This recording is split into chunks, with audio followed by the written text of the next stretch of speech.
Assalamualaikum warahmatullahi wabarakatuh, sahabat pecinta horor dimanapun kalian berada. Di kisah kali ini saya akan menceritakan sebuah kisah yang berjudul Kutukan di Dalam Pengantin. Tapi sebelum lanjut, tekan dulu tombol like video ini dan subscribe juga channel ini dan nyalakan lonceng notifikasinya biar kalian tidak ketinggalan video terbaru dari channel ini. Dan seperti apa untuk kisah kali ini, langsung saja kita masuk ke ceritanya.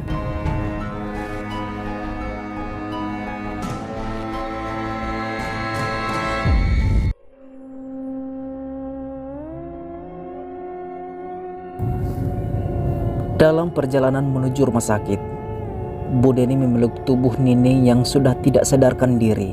Darah masih keluar dari kepala Nining yang terluka akibat benturan keras tadi. Bu Neni tak henti-hentinya berdoa demi keselamatan menantunya. "Selamatkan Nining ya Allah, aku sudah kehilangan dua menantuku. Jangan sampai Nining meninggalkanku pula. Aku sangat menyayanginya seperti kepada anakku sendiri." Doa dan harapan Bu Neni terpanjat pada Sang Pencipta. Pada saat Nining dilarikan ke rumah sakit, keadaannya memang sudah kritis. Hanya keajaibanlah yang mampu menyelamatkan nyawanya. Pak supir yang ikut bertanggung jawab atas kemalangan yang menimpa Nining ikut menunggui sambil menunggu kedatangan imam. Setelah menguatkan hati untuk menghubungi putranya, akhirnya Bu Neni telepon. Kebetulan imam tengah duduk di depan meja kerjanya sembari memegang gawai. Mendapat panggilan telepon dari ibunya, imam langsung menerima. "Halo, ya Bu. Mam, kamu yang kuat ya." Imam merasa heran mendengar ucapan ibunya. "Ada apa Bu?" Nining masuk rumah sakit karena kecelakaan. Keadaannya sangat kritis. Ia mengalami luka parah di bagian kepala." "Kenapa Bu? Kenapa bisa terjadi? Bukannya dia bersama ibu?" Perasaan imam sudah tidak menentu. Ia bertanya-tanya kenapa kecelakaan itu bisa menimpa Nining. Bergegas imam bangkit menuju pintu keluar untuk melihat keadaan istrinya. Hatinya masih tidak percaya mendengar berita Nining masuk rumah sakit. Bukan kebetulan jika Nining dibawa ke rumah sakit tempat imam bekerja. Memang peristiwa kecelakaan nahas yang terjadi pada Nining jaraknya lumayan dekat dengan rumah sakit itu. Setelah memastikan ruangan yang hendak dituju, imam mempercepat langkah. Ia sudah tidak sabar melihat keadaan Nining. Melihat kedatangan imam, Bu Neni dan Pak sopir yang bernama Maman berdiri. "Bagaimana keadaan Nining, Bu? Apa dia..." Sebelum ucapannya selesai, dokter yang menangani Nining keluar dari ruangan. Segera imam mendekati dokter yang sudah dikenalnya itu. "Gimana keadaan istri saya, dokter? Dia bisa selamat kan?" tanya imam dilanda perasaan cemas. "Jadi dia istrimu, Mam?" Imam mengangguk. Benturan keras di kepalanya bisa berakibat fatal. Darah masih terus merembus keluar. "Berdoa saja, semoga istrimu bisa selamat," ucap dokter sembari menepuk-nepuk bahu imam. Mengetahui istri seorang pekerja rumah sakit mengalami kecelakaan tertabrak mobil, dengan cepat berita menyebar hingga terdengar kepala bagian. Dari mulai petugas kebersihan, penjaga kamar mayat, penjaga ruang pendaftaran, bagian dapur, perawat, bidan hingga para dokter di sana, semua menjadi tahu. Terlebih sebagian bawahan imam yang cukup dekat dengannya turut bersimpati atas musibah yang menimpa atasannya. "Yang sabar ya Pak, semoga istri Bapak bisa selamat," ucap Deni, petugas kebersihan yang baru bekerja 5 bulan di rumah sakit tersebut. Di matanya, imam adalah sosok atasan yang sangat baik dan selalu bersikap santun. Pada saat memerintah bawahan pun, terkadang imam turun tangan membantu pekerjaan mereka. Selain orangnya supel dan mudah bergaul, imam juga tipe pekerja yang sangat peduli terhadap keadaan karyawan. Eki yang mendengar berita kecelakaan Nining langsung dari mulut imam bergegas ke rumah sakit bersama ibunya. Tak kuasa menahan kesedihan, Imam sampai menitikkan air mata di depan sahabatnya. Dah lah bro, gak usah sedih gitu. Gue ikut prihatin dengan kejadian yang menimpa Nining. Dari cerita ibumu yang gue dengar, Nining melihat sosok jin yang menyerupai lu lagi jalan sama cewek. Jadinya dia cemburu, lalu mengejar-ngejar lu. Gue jadi gak habis pikir, ini kejadian aneh mam. Kematian bapak lu baru mau menginjak 40 hari, malah Nining mengalami kecelakaan. Benar-benar aneh menurut gue. Kalau arwah perempuan yang membunuh bapak lu sudah balas dendam, harusnya kan dia berhenti mengejar Nining. Eki diam sejenak. Apa mesti ditanyain lagi sama si Abah? Tanya Eki. Gak tau lah, gue juga bingung. Kalau begini terus, mending gue pulangkan Nining dulu ke rumah orang tuanya. Maksud lu apa mam? Eki keheranan. Kayaknya nasib Nining bakal apes terus kalau tinggal bersama gue. Lebih baik gue pisah dulu sama dia. Bukan cerai, tapi bisa sementara demi ketenangan hidup Nining. Imam mengutarakan rencananya. Wah, kalau gitu bah, jangan mam, kasihan Nining. Dia juga pasti gak mau tinggal berjauhan dari lu. Dia cinta banget sama lu, kata Eki, tidak setuju dengan rencana Imam. Terus gue mesti gimana lagi? Capek gue kalau terus-terusan begini. Imam meraup muka sembari menghembuskan napas kasar. Beban berat yang tengah dirasakannya membuatnya berada dalam dilema antara memulangkan Nining ke rumah orang tuanya atau tetap tinggal bersamanya. Namun dengan resiko ia terus diikuti makhluk yang akan mencelakainya. Setelah mendapat penanganan serius, Nining hanya sanggup bertahan selama kurang lebih 2 jam. Ia menghembuskan napas terakhir sebelum sempat memandang wajah Imam untuk yang terakhir kali. Langit seakan runtuh menimpa diri Imam. Ia merengkuh tubuh kaku Nining yang sudah tak bernyawa. Rembesan darah dari luka di kepala Nining masih terus menetes. Dada Imam terasa sesak karena kehilangan belahan jiwanya. Nining yang telah bersamanya selama hampir 2 bulan sebagai istri, pada akhirnya harus tunduk pada takdir kematian yang memisahkannya dari orang-orang terkasih. Begitu pula dengan Bu Yati dan Wati, kakak Nining. Mereka sangat terpukul dengan kepergian Nining. Bahkan Bu Yati sampai histeris hingga pingsan di atas tubuh Nining yang terbujur kaku di pembaringan terakhir rumah sakit.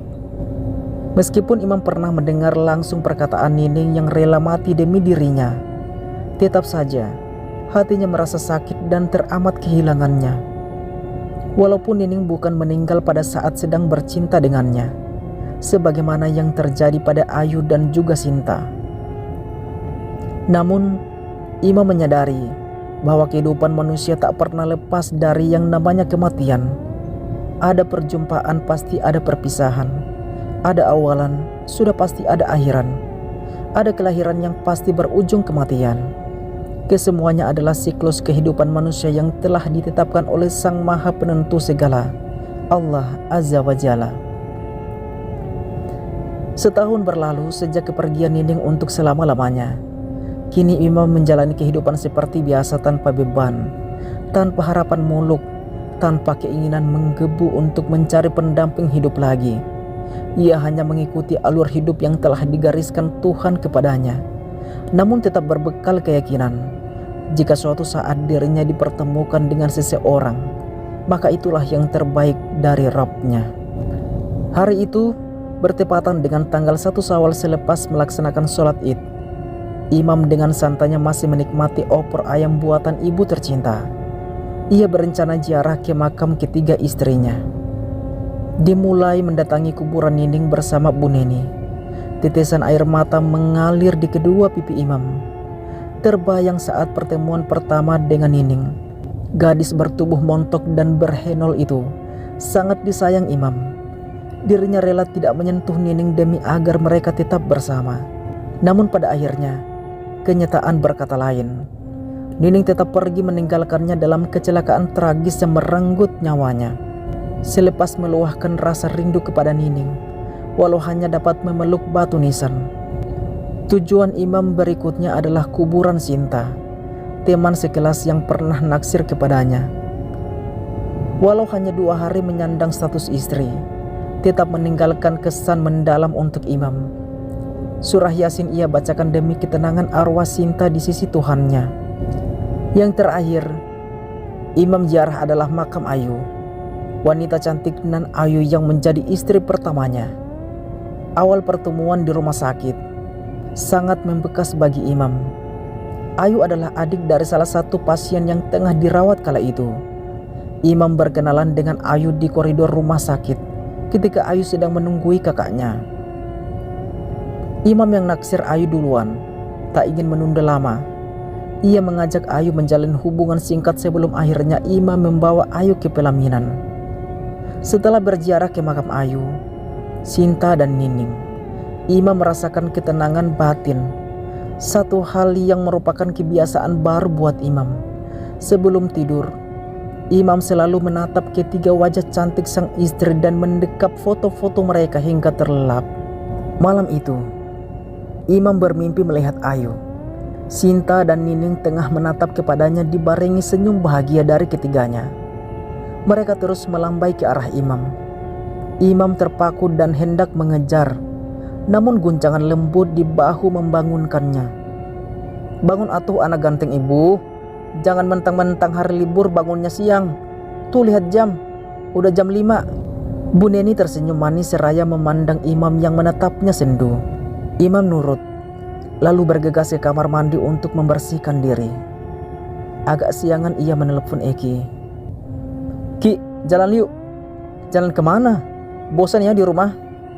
"Yalah, mumpung libur juga. Siapa tahu ketemu yang kinclong."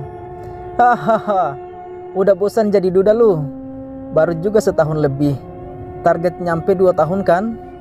"Enggak lah, sekuatnya saja. Gini-gini juga kan gue masih normal. Masih butuh belayan cinta dan kasih sayang." "Oke, gue ke rumah lu sekarang.